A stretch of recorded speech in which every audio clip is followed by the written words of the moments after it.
रहीम। नाज़रीन, मैं हूं आपका होस्ट शबीर हुसैन और आप देख रहे हैं SGN न्यूज। आज मेरे साथ मुस्लिम बारगाह यूट्यूब चैनल के CEO मुबशर साहब मौजूद हैं।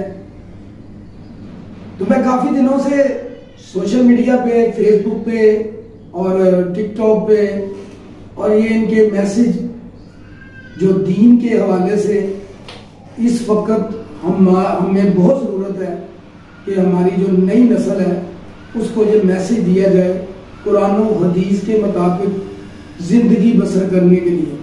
वैसे तो हमारे उलमा कराम बड़ी मेहनत कर रहे हैं, मगर हमारे मुबशर भाई बड़े देसी अंदाज से और बड़े झटके तरीके से मैसेज दे रहे थे, तो वो दिल को छू गए।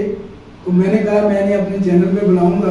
तो आज इनसे जानते हैं कि जो यूनिक नाम है, बड़ा प्यारा नाम, मुस्लिम बारगाह, इमाम बारगाह तो माशाल्लाह आपने बचपन से सुनते हैं, मगर मुस्लिम बारगाह का नाम इनके ज़हन में कैसे आया और ये क्या तजवीज़ थी कि इस नाम से वो मुसलमानों को एक मैसेज दें और कुरान और हदीस के मुताबिक ज़िंदगी गुजारने के लिए ये मैसेज देते रहते हैं। तो आज इनसे जानते हैं कि इन्होंने जो मुस्लिम बारगाह नाम रखा, इसकी तजवीज़ आपको कैसे है? अल्लाह करीम, अल्लाह के नाम से शुरू, जो बड़ा मेहरबान निहायत रहम वाला है। आप पे सलाम की हो, अल्लाह की रहमतों और बरकतों का नज़ूर हो। मैंने कुरान पाक में पढ़ा था कि मुसलमानों को तफरीक नहीं होना चाहिए, तो फरके में नहीं पढ़ना चाहिए। तो जब मैंने देखा कि बारगाह का जो लफ्ज़ है, बारगाह लफ्ज़ है इबादत का, इबादत करने वाली जगह। तो मैंने देखा कि जहाँ इमाम बारगाह का जिक्र आता है, उसको हम एक मखसूस तबके के साथ नथी कर देते हैं इस लफ्ज़ को कि ये एक मखसूस तबके के लिए है, जबकि ऐसा नहीं है। तो इसलिए मैंने सोचा कि क्यों ना एक ऐसा नाम रखा जाए जिस पर किसी फिक्र को, किसी तफरका डालने वाले को एतराज ना हो, जो सबके लिए इकट्ठा, सबको इकट्ठा होने के लिए, सबको यकजा करने के लिए प्लेटफॉर्म बनाया जाए। तो मैंने अल्लाह करीम से मुशावरत की और जो मुशावरत का जो बेहतरीन वक्त है वो तहज्जुद का है। तो मेरे ज़हन में उस वक्त आया कि मुस्लिम बारगाह नाम रखा जाए। तो मैंने इसलिए इसका नाम मुस्लिम बारगाह रखा, ताकि हमारे दरमियान कोई तफरीक ना पैदा हो, तो फर्क की को अलामत ना हो, इसलिए मैंने मुस्लिम बारगाह चूज किया। आप माशाल्लाह, मैं आपकी वीडियो देखता हूँ, बड़े प्यारे मैसेज आपके होते हैं और कुरान और हदीस के मुताबिक आप मैसेज देते हैं और आने वाली नस्ल को ज्यादा आपने फोकस करके रखा है। तो ये आपकी बड़ा एक अच्छा, ये इस वक्त हमें बड़ी जरूरत है कि हमारी जो नई नस्ल है उसके पास जदीद दौर का जो नेट सिस्टम है, उनके पास बड़े अच्छे अच्छे मोबाइल हैं, वो यूट्यूब पे सर्च भी करते हैं, अच्छी चीजें भी देखते हैं, बुरी भी देखते हैं। और ये बड़ा ऐसा सेटअप है यूट्यूब चैनल का कि इससे हम अपनी नई नस्ल को बड़े आराम से समझा सकते हैं और उनको बुराई से बचा सकते हैं। तो ये जो आप मैसेज दे रहे हैं, और मैंने आपकी काफी वीडियो देखी है जिसमें आप बच्चों के वालिदैन को भी आप गाइड कर रहे होते हैं कि आप अपने बच्चों को पर ध्यान रखें, उनकी एक्टिविटी देखते रहा करें। तो ये जो चीजें हैं ये हमारे लिए बड़ा लम्हा फिक्रिया है। ये बड़े अहम मौके पे आपने जो है, ये जो जरूरत है इस सदी की, कि आपने मुस्लिम बारगाह जो चैनल बनाया है उस पर आप बड़े बड़े अच्छे मैसेज दे रहे हैं। तो ये हमारे जो आलम दीन है वो भी बड़ी मेहनत कर रहे हैं। तो आप जो काम कर रहे हैं, आपका एक नया ही अंदाज है। मैंने मुआशरे में देखा कि हम लोग अक्सर बचपन में जब बच्चों को तालीम दिलवाते हैं तो हम कोशिश करते हैं कि उसकी बुनियाद अच्छी बन जाए तालीम में ना। तो इसलिए मुझे ख्याल आया कि हम, आप सल्लल्लाहु अलैहि वसल्लम ने फरमाया कि बच्चों की 10 साल तक जो है ना, बच्चों की अच्छी तरबियत करें, तालीम दें उसको। तो हमने जो तरबियत करनी होती है वो तो हमने करनी होती है दीन के मुताबिक, तो वो हम करते भी हैं आगाज, लेकिन हम उस तरबियत को जो है वो मुकम्मल नहीं कर पाते। उसकी वजह यह है कि हम बच्चों को जब कुरान पाक पढ़ने भिजवाते हैं, छोटे बच्चों को, तो वो हम उसको अपनी जुबान में नहीं पढ़ाते, उसको समझ ही नहीं आती कि अल्लाह करीम के अहकामात क्या हैं। तो उसको अल्लाह करीम के अहकामात समझने के लिए अपनी जुबान में पढ़ना जरूरी है। अपने बच्चों को अपनी जुबान में समझाया करें, अपनी जुबान में कुरान पाक पढ़ाएं ताकि उनको समझ आए कि अल्लाह करीम क्या फरमा रहे हैं। जी बिल्कुल, आपकी बात, ये मैंने आपकी वीडियो देखी है, उसमें आपने ये कहा कि बच्चों को वाकया ही उर्दू जुबान में जो है कुरान को उसकी तर्जमा जो है उसका समझना चाहिए, ताकि बच्चों को पता लगे कि अरबी जो जुबान है वो हमारी अरबी जुबान तो नहीं है, हमारी जुबान तो उर्दू है।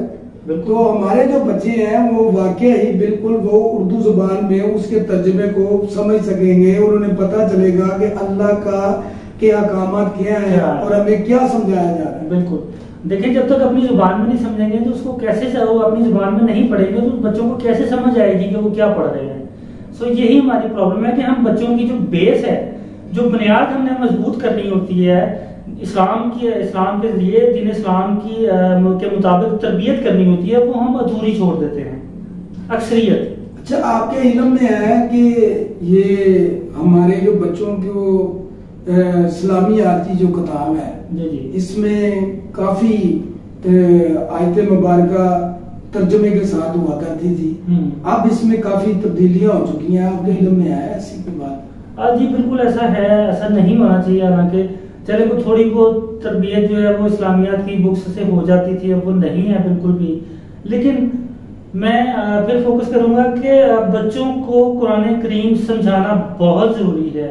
जैसा कि मैंने देखा है हमारे माशरे में, अमीर हो या गरीब हो, जब भी वो अपनी किसी बहन या बेटी की शादी करता है तो वो उसके साथ कुरान करीम रुखसत करता है। कुरान करीम के साये में हम अपनी बहन या बेटी को रुखसत करते हैं। उसकी वजह क्या है? उसकी वजह साफ है कि हम अपनी बहन बेटी को जब रुखसत करते हैं अपने घर से, वो कुरान करीम के साये में इसलिए रुखसत करते हैं ताकि वो अगले घर जहां जा रही है वो अगले घर दीन साथ लेकर जाए और वहां पर उस कुरान करीम में मौजूद अल्लाह करीम के जो अहकामात है उसके मुताबिक उस घर में जिंदगी बसर करे। और जब वो अपनी नई नस्ल को परवान चढ़ाए तो अपनी नई नस्ल को कुरान करीम की तालीम से, कुरान करीम की तालीम के मुताबिक अपनी नई नस्ल की तरबियत करे और उसको परवान चढ़ाए। लेकिन जब वो खुद ही कुरान पाक नहीं पढ़ेगी, नहीं समझेगी, उसके मुताबिक जिंदगी बसर नहीं करेगी, तो वो अपने बच्चे को क्या तालीम देगी? आज की जो नई नस्ल है वो मंशियात की तरफ ही काफी हमारे बच्चे बच्चियां हम देखते हैं, यूट्यूब पे देखते हैं, हम सोशल मीडिया का दौर है, हर चीज सामने आ जाती है। यूनिवर्सिटियों में, कॉलेजों में अभी पिछले दिनों काफी इशू सामने आए हैं, तो इस हवाले से आप बच्चों को क्या मैसेज देना चाहेंगे?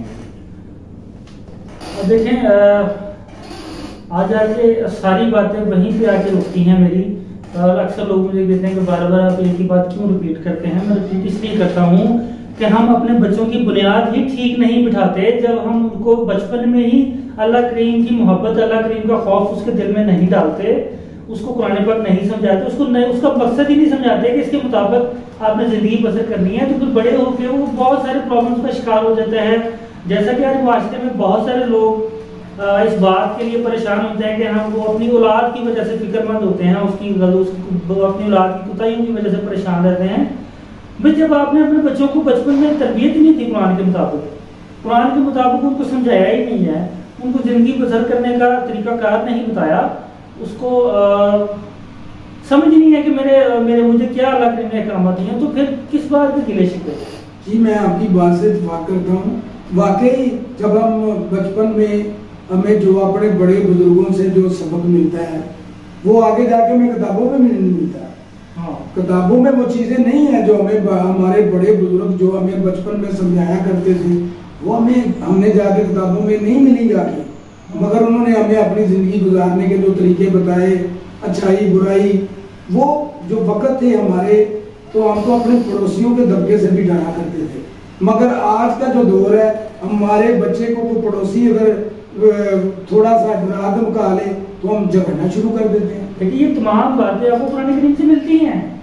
हमारे जो बड़े बाओ-इजाद थे वो कुरान करीम की हिदायत के मुताबिक ही हमें हमारी तरबियत करते थे बचपन में।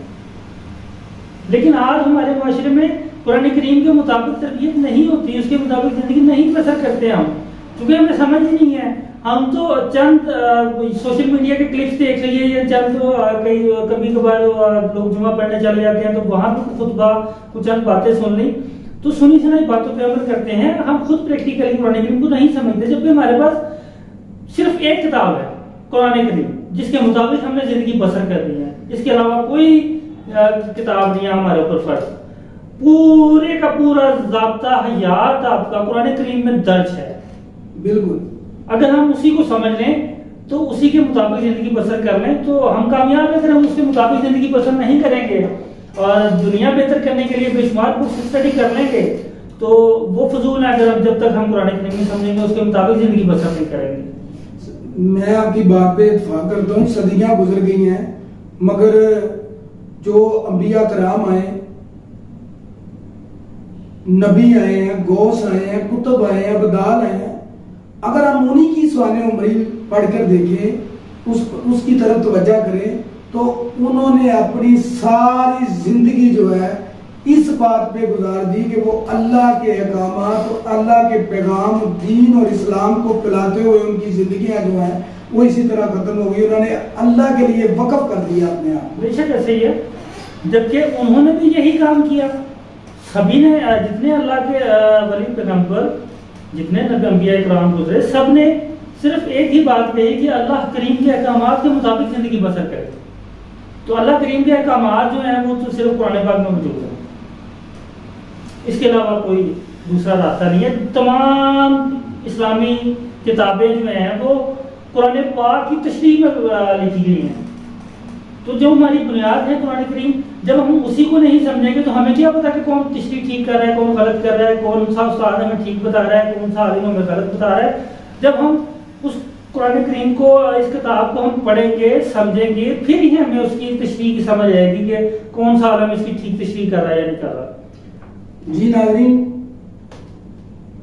इस बात को तो हम बाखूबी समझते हैं कि वालिदैन लाखों रुपए लगाते हैं अपने बच्चों के ऊपर और वो अच्छा स्कूल ढूंढते हैं, अच्छे असातिज़ा ढूंढते हैं, मगर आगे का जो माहौल होता है उससे वालिदैन वाकिफ नहीं होते।